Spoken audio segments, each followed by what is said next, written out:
Welcome to the Health Deli, your local stop for a fresh take on community health topics. Come on in, grab a number, and let the guys behind the counter, Mark, Ben, and Mike, tell you about today's specials. All right, welcome to the Deli. Today's topic is prediabetes. I am your host today, Dr. Mark Young, and with me today I have Dr. Mike Klepser. And we have another guest that we'll introduce later. Dr. Ben Pontefract has the day off. He's probably recovering from some like indie pop punk thing, whatever. Yeah, I think he's just probably tanning somewhere. It's beautiful day. He's like getting his vitamin D up. Yeah. Who knows? He just doesn't want to hang out with us anymore. Speaking of beautiful day, today we are recording from the winery at Young Farms, near and dear to my heart. I'm kind of taking working from home to a whole new level today. So literally, we're in my front yard. And we just celebrated our 5-year anniversary, but here at the winery, my wife and I started this kind of crazy idea 5 years ago to open a winery in our front yard. So we converted a barn that we had on the property. Was that so you didn't have to drive as far after you got done drinking? Honestly, I loved drinking with my friends, and they would come over and drink, and it was starting to cost me a lot of money. So make them pay to come over to hang with you. Right. So I said, I'm going to have to start charging you guys. And apparently that's not legal without the right licensing. So I got the licenses, and now I drink with my friends. So, so we're at a beautiful day at the winery today. You may hear some birds chirping. You may hear some guests walking by. And that's just all part of the ambiance. The fun. The ambiance. I like that word, yeah. Ambiance. You want me to look it up for you? Yeah, please. I'm Googling it right now. So before we get into the day's episode about prediabetes, I just want to give some free samples. What you been working on, Mike? Well, there's a lot of things that we've got in the hopper here that we hope to bring to you soon. One is a discussion on aspirin. They went through a time when everybody, it seems like, was on a baby aspirin, a day for, prevention of heart attacks and stuff like that. Mm-hmm. The pendulum's kind of swung on that one a little bit, and we want to dive into the literature, on that. That's really interesting. So part of what I teach is geriatrics. Why'd you look at me? Because it's too easy. Because you're geriatric, of course. The old jokes are getting too easy almost. When you make them like that, I can't make the joke.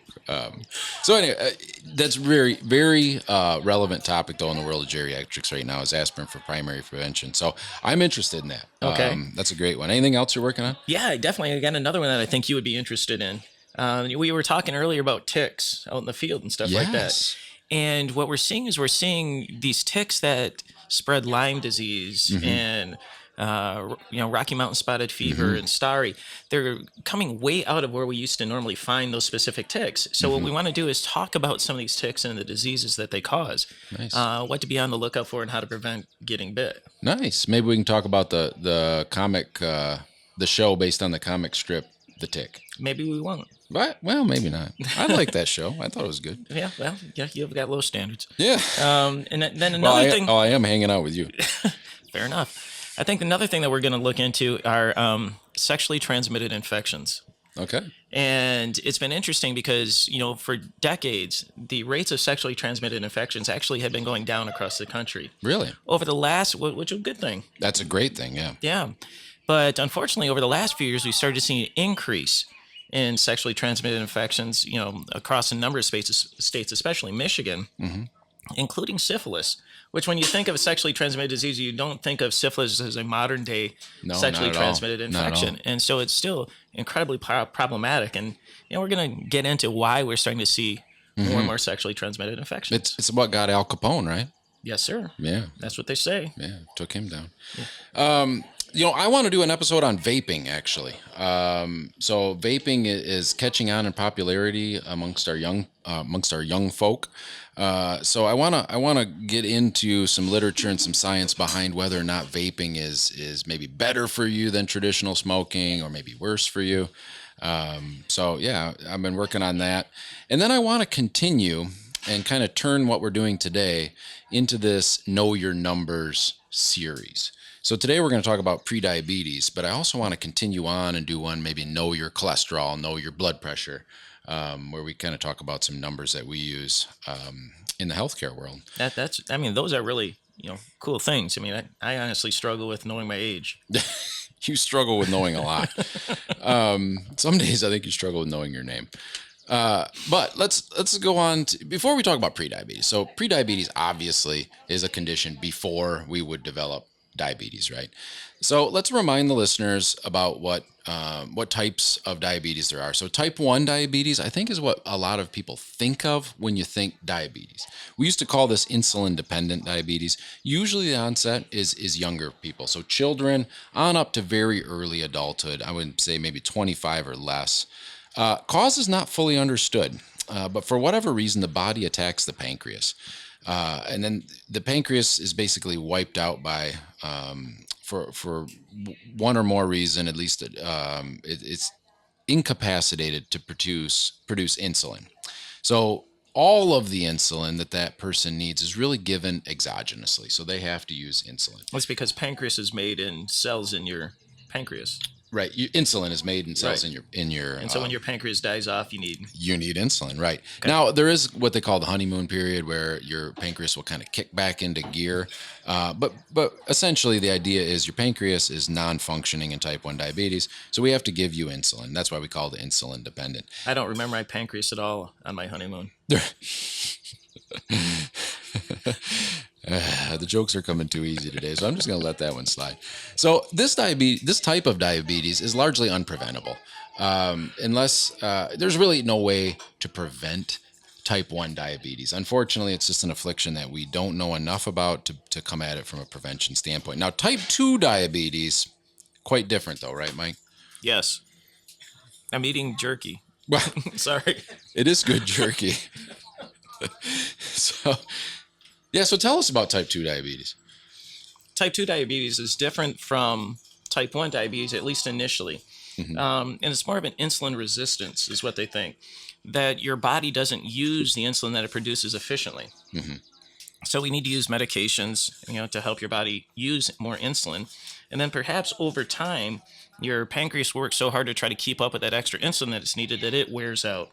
And then a lot of times these type 2 diabetes turns into almost an insulin dependent diabetes, because some of those folks actually have to go on on insulin as well as some of the other agents. Sure. And the type 2 diabetes I'm sure you're going to talk about, is very common in America and other developed countries because it's associated with being obese. Right. So, it's type 2 diabetes, generally older people over the age of 45. And those folks, again, like you said, will probably eventually need insulin as that disease state progresses. And they're going to need a lot of insulin because of their tissues are experiencing insulin resistance. So that's why we don't call it insulin or non. What was the old term? We used to call it non-insulin dependent. Non-insulin dependent. That was actually before my time. Because then it got people confused when you'd have to put these people on insulin. They were like, but they're non-insulin dependent. Right. And then we just sit around and scratch our heads and wait for the world to implode. Right. So type 2 diabetes, though, largely preventable. So risk factors, we talked about age already. So age greater than 45, sedentary lifestyle. So if you're not, exercising, again, you're looking right at me. I'm here. Yeah. Okay. Yep. I'm looking right at you as you stuff your mouth with jerky. Obesity, also a risk factor. Smoking, it's almost like smoking isn't good for you. Family history, you can't do much to change that family history. Ethnicity, high blood pressure, cholesterol, high triglycerides, all risk factors for type 2 diabetes. So it's like a whole lot of bad things, are rolled up into one. You're and right. There's syndromes related to that, right? Looking at, high blood pressure, cholesterol, triglycerides and stuff. Yeah. The terrible triad of diabetes, cholesterol, and hypertension for sure. So what we want to do though, is we want to prevent type 2 diabetes. Okay. And to do that, we're going to try to catch type 2 diabetes before it becomes diabetes. That's where pre-diabetes comes in. So this is really kind of cool, because you had mentioned that the type 1 diabetes, that's insulin, from the get-go, we couldn't prevent that. It just kind of happened, unfortunately. Happens, so this one is potentially preventable. Right. So we can do some stuff to stop it. And one of those things is catching it as, before it develops into diabetes. Well, before you go on though, which is more common, that type 1 or type 2? So type 2 far and away more common. Really? Yeah. So the more common one you could prevent. So it seems like you got more bang for your buck. Exactly. So, wow. Yeah, it's great. So the pre-diabetes is defined as this blood glucose level greater than normal, but less than diabetes, right? So that makes sense. Greater than your normal, but less than that of diabetic. So we're going to test some people's blood sugar today. Do you think that'd be the best idea, right? No. No, actually, no. And it's because blood glucose is very short-lived, and it's very dependent on what you've done maybe 12 hours prior. So if I ate a whole bunch of candy and then took a blood glucose level, it's going to be high. Again, you're looking at me. I mean, were you driving up here with me as I was eating my Mike and Ike's and hot tamales? I saw a fast food bag in that minivan. Bacon, egg, and cheese biscuit. Yep. So instead, what we do is we test this thing called hemoglobin A1C. So blood glucose, like I said, very short-lived. It's in diabetic patients, kind of had this mentality like brushing your teeth before going to the dentist. So a diabetic patient maybe wasn't taking great care of themselves, wasn't eating a good diet, eating a lot of sugar, but then right before their doctor's appointment, they're really good for that 12 hours. And then we test their blood glucose and say, oh, you're doing pretty good. Well, hemoglobin A1C. So the life of a red blood cell, which has hemoglobin in it, is about 3 months, right? So as this red blood cell travels around, it grabs onto glucose. So if you have a lot of glucose circulating during that time, we can actually grab a sample of your blood and see how much of that hemoglobin that's been traveling around for 3 months has been saturated with glucose. So I like to call that like sugar coating. And then depending on that, don't sugarcoat it, Mark. I'm going to sugarcoat it for you. So depending on that sugar coating, what percent is saturated, we can see how well you've done. And there's really no way to trick it. So this is kind of like a sugar narc. I mean, your hemoglobin A1C, they're going to turn you over regardless. I mean, they're going to like just tell all your flaws. You can't beat the test. I kind of think of it like if you had a dozen donuts in a box. You wouldn't have them long if I was around. Right. Hemoglobin A1C is kind of that percentage of those that are powdered sugar donuts, right? Versus plain. So why would you get a plain donut? What? I like the plain donut. I'm a purist. That's just stupid. Well, I'm worried about prediabetes is why. So if your A1C is less than 5.7%, we call that normal. Mike's never been called normal, but maybe his A1C is normal. I'm not sure. Not according to my diet. Greater than 6.5% means you have type 2 diabetes, or diabetes in general. Okay. Most likely type 2 at your age. So you can, but you can use the A1Cs for the type 1 or type 2. It's kind of agnostic to why the sugar's there. Right. Okay. Yep. It's not. It doesn't say whether it's type 2 or 1. Only says basically how bad you are. Right. How good you are. So. So you're looking at the glass half full and I'm half empty. Right. I'm looking at the wine glass half full. You need to start drinking more then. Yeah. That's true. So if you're between 5.7 and 6.4, that's where we say you're pre-diabetic. We're going to give an A1C today, but A1C tests, not really expensive, not really cheap though. So you're probably in the $35 range. So it's not like we're going to screen everybody under the sun for this. Okay. So we needed a tool that can help us figure out who to screen. So the best bang for our buck, right, in medicine. So we need a tool to figure out who we're going to give this test to. And the National Diabetes Prevention Program has developed this tool, and it's the diabetes risk test. So it's online.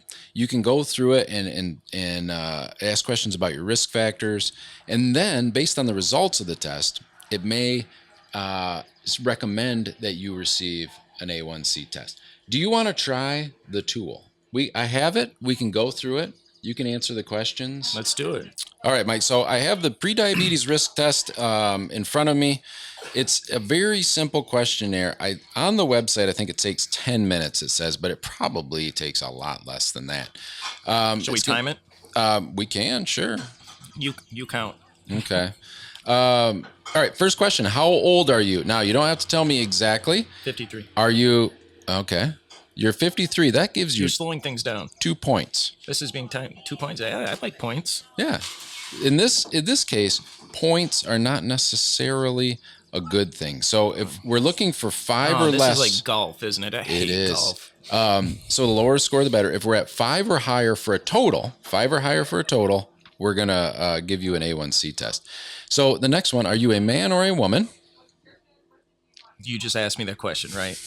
With my luxurious beard and manly characteristics, I'm a man. I'm going to go 3/4. So 1 point for a man. So you're already up to 3. If you are a woman, have you ever been diagnosed with gestational diabetes, which is a risk factor? You're not a woman, so I'm going to give you a 0. Do you have a mother, father, sister, or brother, so first-degree relative, with diabetes? No. So 0. Have you ever been diagnosed with high blood pressure? Yes. Yes. Another point. Are you physically active? Subjectively, maybe. 30 minutes of exercise 3 days Oh, good a God, week. no. Holy cow, let's not get ridiculous with this. All right. So we've already let the cat out of the bag. You're at 5. Now there's a weight category chart. What is your height? 5'9". 5'9". And weight. Are you between 169 and 202? No. Are you between 203 and 269? No. Are you 270 plus? No. So you're less than 169? Yes. Okay. So that is a 0. So even though your weight is good, which is great, even though you don't have any familial history, and you didn't have gestational diabetes, because you have high blood pressure and potentially a sedentary lifestyle, and you're a man and you're old enough, you would actually score a 5, which would suggest that we would do an A1C test Really? on you. Yes. Okay. So, which is interesting because, and I think about, type 2 diabetes and stuff. Yeah, I always think overweight. right. Those are like the big risk factors and stuff like that. So, maybe very naively or, head in the sand kind of thing, I'm thinking, oh, I'm probably low risk because I'm not overweight. Sure. So, we're not going to do one on you. We might do one later, but we're gonna try to get some interaction here at the farm. So again, we're at the winery at Young Farms today. You can probably hear some bustling noise in the background. That's not piped in. That's actual real crowd noise. I'd like to think they're here for us. I think they are. Yeah, That's what I tell myself. Let's just say they're here for us. Sure. Yeah. So let's try to get a guest. Oh, look, kind sir. What's your name? Brian. Oh, Brian. I'm Mark. Nice to meet you. Nice to meet you too. Yeah. So, would you like to know if you have prediabetes? Maybe. How long is that going to take? 10 minutes or so? Okay, let's do it. All right. Wait a minute. Are you Dr. Brian McDowell, the optometrist? I am. Wow, what a coincidence. So Dr. McDowell and I are doing a research project together right now on the campus of Ferris State University. So Dr. McDowell, I'm going to ask you in a little bit to explain that project. But first, I'm going to take a little sample, a little pinprick of your blood and put it in my machine over there. And we're going to try to see what your A1C level is. So if you would, use a little bit of that waterless hand sanitizer. I'm going to put my gloves on. Now, this is available at through your physician's office and at a select number of pharmacies. You can get an A1C test. So when you do one of these A1C tests, I know that for blood sugars, you use just like a finger stick and you just need a little bit of blood. Yep, same thing. Okay. So he's just going to give me a finger. Well, not that finger, dude. No, he's actually giving me that finger. That's the finger. That's the one that we like to Just happened to be stick the longest right up one. there. Yep. And what I'm going to do is use what's called a lancet. I'm going to give him a little poke on his finger. I'm going to let that alcohol dry so it doesn't create an error in the machine. And letting that alcohol dry makes it sterile, and doesn't give him a sting when I hit him with this. All right, so Dr. McDowell's mic'd up. So give me the reaction shortly after the lancet. He's crying already. Yeah. Little poke. Ooh. Yeah, that's not that bad. Not bad? No. Okay. You don't have to lie. This is payback for everybody that we've been doing this to. Yeah, you're right. Oh, Dr. McDowell has not much of a bleeder. We maybe wish we had those larger lancets. I usually that's the thing about the lancets. They come in different gauges, and people don't know that. Some of the gauges make you bleed more than others. I like to use things that are called blades. I have never had to stick anybody twice with one of the blades. Now, I've had problems keeping people from bleeding after I do it, but never had a problem with appropriate specimen volume. So I'm going to put this in my machine. But Dr. McDowell, why don't you tell the listeners a little bit about our project that we're doing together over at Fair State? Sure, I'd be happy to. Thanks for having me on and giving me an opportunity to talk through this. So, as you kind of mentioned, Mark, we are working on a project that's an interprofessional collaboration between the College of Pharmacy, the College of Optometry, and the School of Nursing, all through Fair State University. And what we're looking for is we're kind of looking at the number of people in the Fair State community that have prediabetes. For a little background on that, we looked at some of the numbers of people in Mecosta County and surrounding counties that were diagnosed with prediabetes and with type 2 diabetes. And we noticed that there seemed to be kind of a discrepancy between the number of individuals that have been diagnosed with prediabetes and diabetes in the 18 to 45 age range. The numbers really just don't add up. And so what we did is we designed a research project around that that's going to let us screen for prediabetes in that younger age group and try to see if the numbers really are higher than have been evidenced in some of the statistics that are out there. So our project is funded through a Ferris Foundation grant, and it's been kind of a three-phase project. We're currently in phase 3, but the first phase involved setting up on Fair State's campus. I think we did 8 weeks, a couple times a week, sometimes 3 times a week, going out and actually moving our mobile measurement setup and recruiting patients, subjects, and actually testing them, going through the testing with them. And so once we kind of qualified somebody based on the risk test that you just heard, we went ahead and measured their A1C just like we're doing now. And then based on the A1C number, we could qualify them for part 3 or for phase 3. And that's, like I said, where we're at right now. So basically right now, the patients in phase 3 are taking part in the National Diabetes Prevention Program. You kind of touched on that earlier. That's being run through the District 10 Health Department right in Big Rapids. And basically what we're doing is over the course of a full year, 1 calendar year, we're going to try to help them improve. You talked a little bit about the sedentary lifestyle, hopefully be able to improve through this National Diabetes Prevention Program kind of their lifestyle choices, giving them some coaching on that to try to improve some of those there. modifiable risk factors. Exactly right. Yeah. Exactly. So we can quit smoking. Can't change our family history. No, that's pretty much locked. We can change our family, but not really our genetic makeup. Right. And really try to emphasize some healthier eating choices, those sort of things, and give consistent feedback and just kind of be coaches through that program. So. We are going to continue to monitor this group over the course of that next year and hopefully be able to show that this early intervention, this intervention during prediabetes rather than once they've converted to diabetes, is a little more helpful and easier to tackle rather than trying to medicate or manage after there's been that conversion to type 2 diabetes. Because with the diabetes, once you actually have that problem, there's a lot of problems that go on with your body. And it's not just the blood sugar. It affects your kidneys, your blood pressure, your eyes, and everything, right? No question. And, I'm obviously being an optometrist, I'm passionate about the eyes. And that's primarily what I see in my clinic is patients with diabetes. And, by the time they get to me and have been diagnosed with diabetes, it's variable as to how quickly it affects the body, but when it's affecting the eyes, we know that it's having similar effects everywhere in the body. So by detecting this earlier through the screening like you guys are doing and doing some of these modifiable risk factor, modifications or whatever, you could actually prevent that from happening. So not only do you prevent diabetes, but you prevent all these complications that are associated with that as well, right? No question, and studies have definitely shown catching it earlier reduces the impact of diabetes, the healthcare costs. I mean, the cost of healthcare right now is a kind of a big buzz item, and anytime we can kind of cut that back, it's going to be beneficial for everybody. Yeah, and having diabetes, I mean, it's scary for people.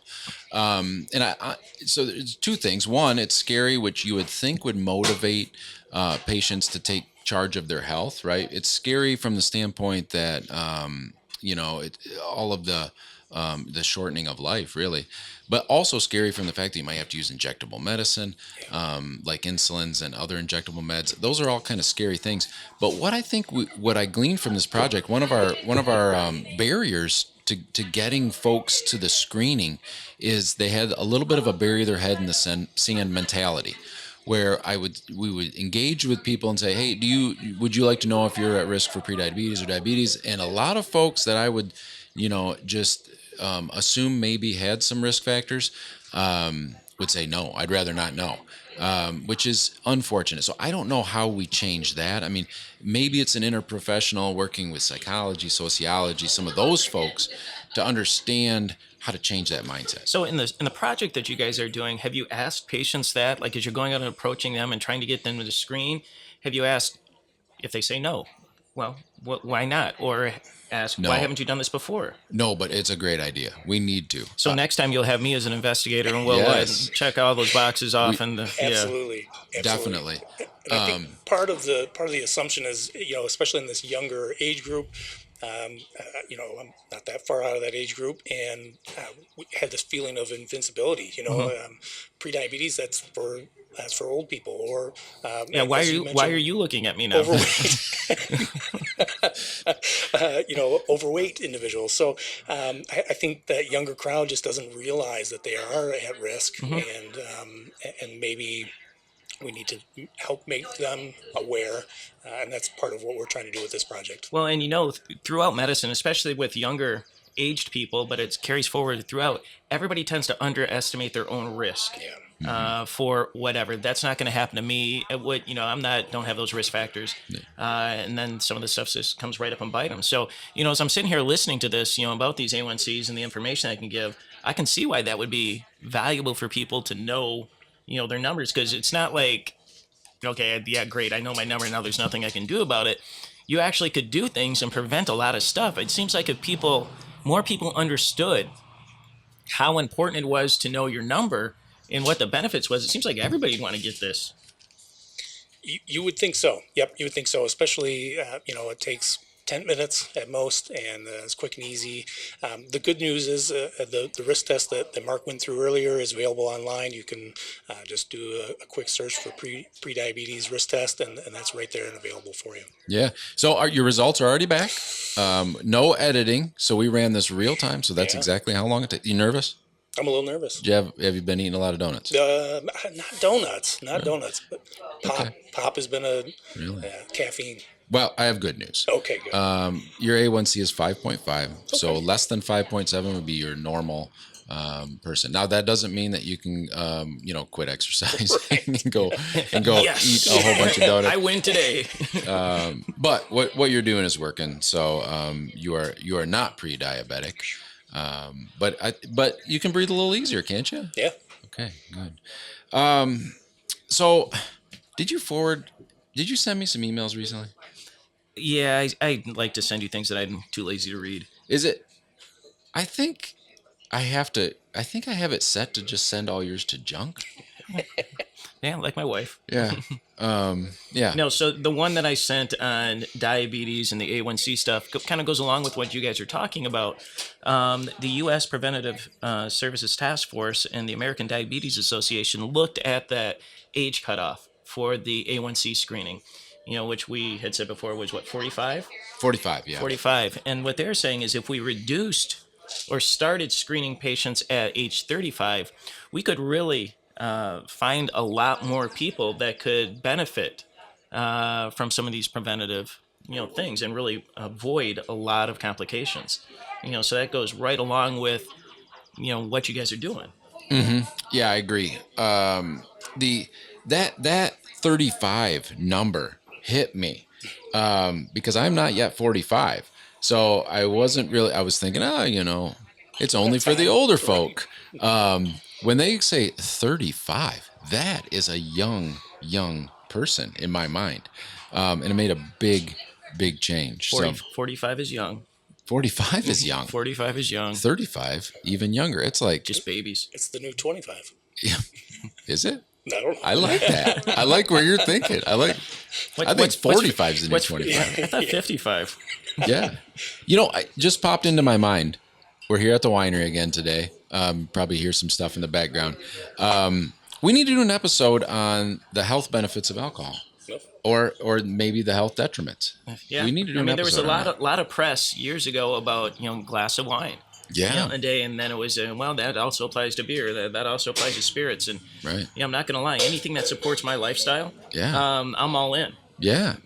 Just thinking about it, wine, much different than beer. Obviously, they both contain alcohol, but some contain other compounds like antioxidants and things like that are in wine that wouldn't be in beer or spirits. But not to go down that path, but I think that would be a great episode. I agree. It's on my list. Yeah. Quit reading my list. I might have to start reading your emails though, because that's actually really good information. So that's all I have for today. No, but still, this is really cool. I didn't know that these tests were so readily available. I knew A1Cs and I know it was so beneficial, but I didn't realize that theoretically it'd be very beneficial for a much broader range of people. I agree. And if we talk about, like you mentioned, the expenses of healthcare and all that kind of stuff, and people wanting to be healthier, good grief, quit taking, a pill or some fad thing. And just know your numbers, man. Right. Yeah, know your numbers. It's so important. So looking back, just in my lifespan, my grandfather had type 2 diabetes, which is why I'm really concerned about my own health. Because it's a genetic link. Exactly. So I'm concerned about it. And in his day, it was urine glucose. So they would use urine sticks. Grossly inaccurate, right? How do you make a urine stick? Oh, my gosh. How do you get that joke to stick? So I'm full of them, man. you're full of it, all right. So a major step forward was finger stick blood glucose testing. Okay, but we've already talked about how the shortcomings of that test was because again, if you're good for 12 hours, you don't eat your pie, you're not eating any donuts, you're not drinking the sugary drinks, it's going to look pretty darn good. So it's not good for a screening tool like not this. at all for a screening tool. But A1C, you can't beat it. You can't fool the test. It's going to look at that long-term 3-month or so average. And that's why it's so incredibly important. So if we could have had this earlier, it would have been just an incredible tool in the fight against type 2 diabetes where we're at right now. So Yeah, but we can still make positive, impact going forward. And again, is more people are aware of these types of tests and know their numbers and know what to do about them. Yeah. I think that we can really have a positive impact on a lot of, disease states and really help people live longer, happier lives. Yeah, I'm excited about the lipids episode coming up, the hypertension episode. I'm excited. I'm excited You're just looking and a little at me anxious. and listing off everything that I've got right now. Well, we don't know that. We don't know that. You might know that, but we don't know that. Not yet. So it's going to be an interesting case study. Well, Andrew, the producer, he's given me the wrap it up sign. He's holding up little cards that say stuff. So I think it's about time to wrap it up. It's been very sweet hanging out with you gentlemen today. I actually wrote that one down. Very sweet. And I hope the listeners got some useful information. Listeners, if you have ideas for future episodes, please contact us at thehealthdeli@ferris.edu. And of course, be on the lookout for future episodes. We want to give a special thank you to Andrew Tingley and the crew at Ferris State University's television and digital media production program. Until next time, so long from the Health Deli, where topics are tasty, the takes are fresh, and the discussion is free. Please come back soon.